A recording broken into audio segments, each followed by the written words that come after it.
So be careful of that middle ground or letting anybody stay in that middle ground. Let's look at the proof. Now, let's see if Jesus proved it. I'm going to give you 5 kind of proofs of why I believe Jesus is who he said he is. One I call the glass slipper. The second are miracles. The third is character. The fourth is the resurrection or the empty tomb. And the fifth are transformed lives. Okay, let's look at those 5. First of all, the glass slipper. All of you are familiar with the story of Cinderella. How Cinderella was held in a closet by her evil stepmother and stepsisters. And then she, by her fairy godmother, got the opportunity to go to the ball. And she met the prince, and they danced the night away. And as it turned midnight, she fled. And all she left behind was a glass slipper and a broken-hearted prince. But the prince thought, if I can find the foot that fits this glass slipper, I'll know I found her. So he looked for that foot. And when he found that foot, he knew he found the leg and the rest of the princess. So he was pumped. 500 years before Jesus hit the scene, there were all kinds of predictions made about the coming of a man. But not just any man. It was going to be the Messiah, the one man, the Son of God. And these predictions were built. There were like 60-some-odd predictions. We call them prophecies. And they were built to kind of weave together this glass slipper so that if any one man fit all these predictions, then everyone in the world would know he's the one. Because he fits the glass slipper. And there are all kinds of predictions. Predictions that have to do with his lineage, that have to do with his birthplace, details surrounding his birth, his nicknames, how he would die, the race of his executioners, the place of his burial, all these predictions. And out of all the people who have ever lived, there is only one who has met all those predictions. And that's Jesus of Nazareth. Just one. And the chances of anyone fulfilling all those predictions, remember yesterday I told you that to fulfill 8, the chances were 1 in a million billion. To fulfill 60, you know what it is? It's the odds of finding a single atom in a trillion universes our size. That's the glass slipper. Is Jesus for real? Well, he's the only man in all of history who fit the glass slipper. The second proof is, what did I say the second proof was going to be? Character? No, miracles. Jesus said this. Jesus said in John chapter 10, if you don't believe me, at least believe my miracles, and know that no one can do what I do if he were not God. Jesus was known far and wide as a miracle worker. That's what he did.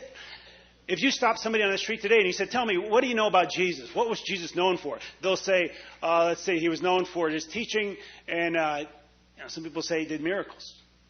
See, if you read ancient literature, non-biblical writers mention that Jesus was a miracle worker. Josephus, the Jewish historian. Tacitus, the Roman historian. All those historians will say, oh, Jesus, yeah, he was a miracle worker, a worker of wonders. When Herod wanted to see Jesus the night before Jesus was crucified, the reason Herod wanted to see him because he expected to see miracles that Jesus would perform. And what Jesus was appealing to people then, he said, if you don't believe me, at least take a look at what I can do and ask yourself, can a human being do this? And then believe. So the second proof that Jesus offers, and that Jesus himself said, at least look at what I did and what I could do. The third proof is character. This is a good one, I think. Jesus had a character that stands still as the standard of what it means to be good. If you tell anybody in all the world, if you go up to them and you say, hey, I just want to tell you, I've been watching you. You remind me of Jesus. It's a compliment. Right? Anywhere. You go to a Muslim world. You say, you remind me of Jesus. That would be a compliment to them because they know about Jesus. They know. I just find that fascinating. If you went up to somebody and you said, you remind me of Muhammad, Even a Muslim wouldn't know exactly what to think if you were saying that was a good thing or a bad thing. You mean the Muhammad that started the religion, the Muhammad that was in a trance and translated and dictated the Quran, the Muhammad that had one of the people that disagreed with him drawn and quartered? No. Well, you remind me of Gandhi. What do you mean? The Gandhi that liberated India, or the Gandhi that treated his wife so poorly? Because the closer you get to somebody, the more you read about them, the more you see their faults. Right? I roomed with my best friend in the whole world in college. Anybody made that mistake? I roomed with him. We lasted like a year barely because he drove me crazy. What a piece of work. What's interesting is this, that he could be giving a talk just like this right now and be saying the same thing about me. Because we were both like that. We were both pieces of work. You know, when people marry each other, they even have a phrase for it. When the honeymoon is over. You know what that means? That means that the kind of the glasses are taken away and you see what somebody is really like. And you begin to go, oh, that's what they're like.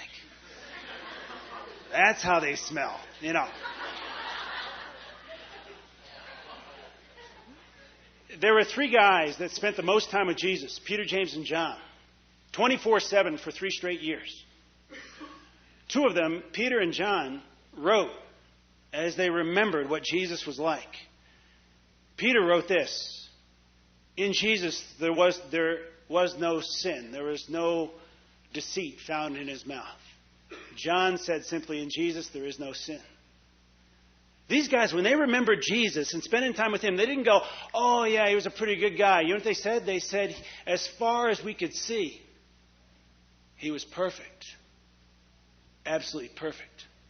From the way he treated the woman caught in adultery to the way he prayed for those who drove nails in his hands, Jesus Christ stands as the absolute pinnacle of what it means to be a perfect human being. How about this? Jesus said, he threw out this one time in the Gospel of John. He said to the people who were after him, which of you can convict me of a single sin? Can you imagine doing that to people who were after you?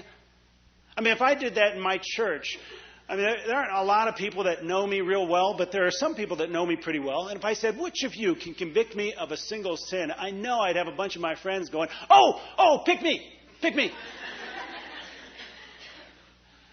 Jesus said that, and you know what the people did? These guys that were after him? They said, didn't we say you were a Samaritan, that you're demon-possessed? That was their comeback. To call somebody a Samaritan was like a racial slur. It was a nasty thing to call. Well, what kind of comeback is that? It's like a 3rd grade comeback. It's like going, oh yeah? Poopy head? What a terrible comeback. If you go up to somebody on the street on the way home, like you stop somebody and you say, listen, I just heard a speaker and he said to do this. Tell me, can you give me a single incidence where it would be wrong to act like Jesus? Just give me some situation where it would be wrong to act like Jesus. You'll just irritate people. Because it doesn't matter if somebody believes in Jesus or not. They would say, well, that's a stupid question, because to act like Jesus is synonymous with acting rightly. Remember those other 3 guys I told you who claimed to be divine? David Koresh, Jim Jones, Charles Manson. You don't have to look very closely at them to see some gaping flaws in their character. Jesus' character. Is Jesus for real? He claimed to be God. Those who knew him the best claimed he was absolutely perfect. And 2,000 years later, he still stands as the absolute standard for perfection as a human being.